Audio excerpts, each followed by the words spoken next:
Hello and welcome to the sewing studio. Today I'm going to show you how to make the block which forms this quilt behind me, and I've called this quilt Purple Dreams.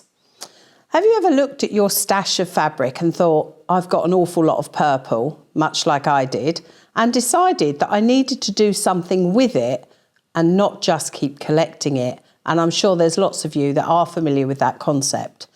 So if you've got a particular colour that you want to use, or even if you've got scraps, this is the perfect quilt for you. So for that size quilt, you'll need about 1 metre of your background fabric. But the beauty of this quilt is you can make it as big as you want or as small as you want. So I'm going to show you what you need to do. So each block is formed like this, and it measures, these pieces measure 8.5 inches. So all of your highlight fabric or background fabric needs to be cut at 1.25 inches. And your coloured pieces of fabric, so I've used red for this demonstration, you've got to, in each block you'll see that you have 3 small pieces, they are cut at 1.5, and your big pieces are 2.5. So I'll just run that through that again for you. So 1.5, 1.25, 2.5. And each block, as you can see, has got a large piece of one design and a small piece, and a large piece and 2 small pieces. And the beauty of this quilt is there is no matching.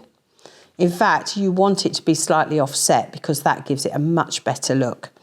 So for each block, you are going to take a 1.5 followed by a 1.25 of background fabric of your first colour or design, and then you're going to have a 2.5 of your second colour, your 1.25 background, 1.5 of our first colour, so we're repeating that, 1.25 background, and then you want your other piece that matches this one, 1.5,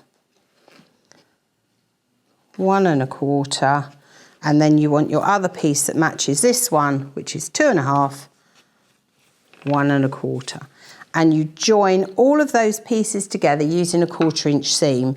So you've got a block that looks like this. And I just pressed all of mine one way. As I say, the pressing isn't that important because you've got no matching.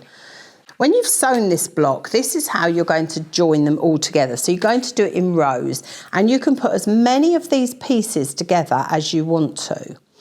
So where we finished with a 2.5 inch and then our background, our next block needs to be a 2.5 inch.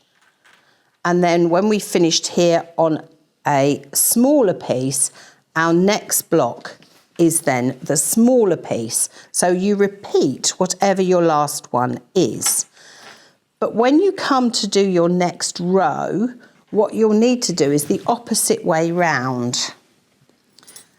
So imagine that's like that.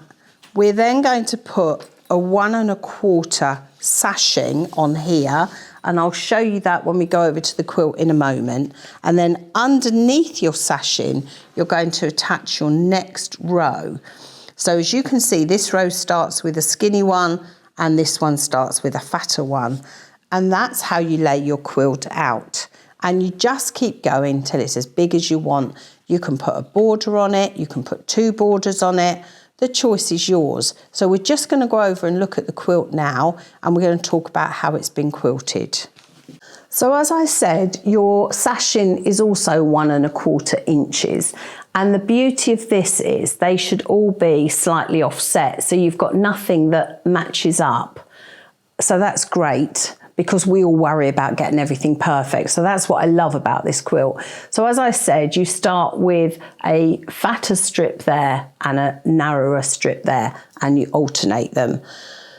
So with this one, the quilting is really easy. I literally put my walking foot on and I just went like that with the quilt through my machine.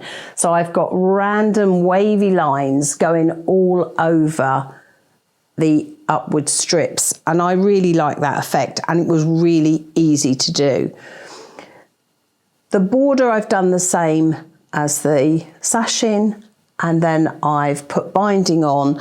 Because there's so many different purples in this, I've actually used a batik binding because I felt that kind of pulled the colours all together a bit more, and then I backed it with what other colour is there? Purple, of course. So what I was thinking with this is you could make a rainbow quilt, because I've just noticed how many rows we've got.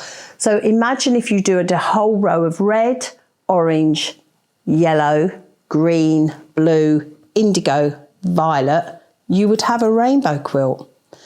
So as always, have fun, have a go at this, and I look forward to seeing you next time here in the sewing studio. Thank you so much for watching. Don't forget to like and subscribe. There's a button just to my left. If you've got any questions, we're happy to answer those in the comments below. And for all your patchwork and quilting needs, head on over to the sewing studio. We have an amazing array of patchwork and quilting products, and all of the relevant links are in the description below. Look forward to seeing you next time.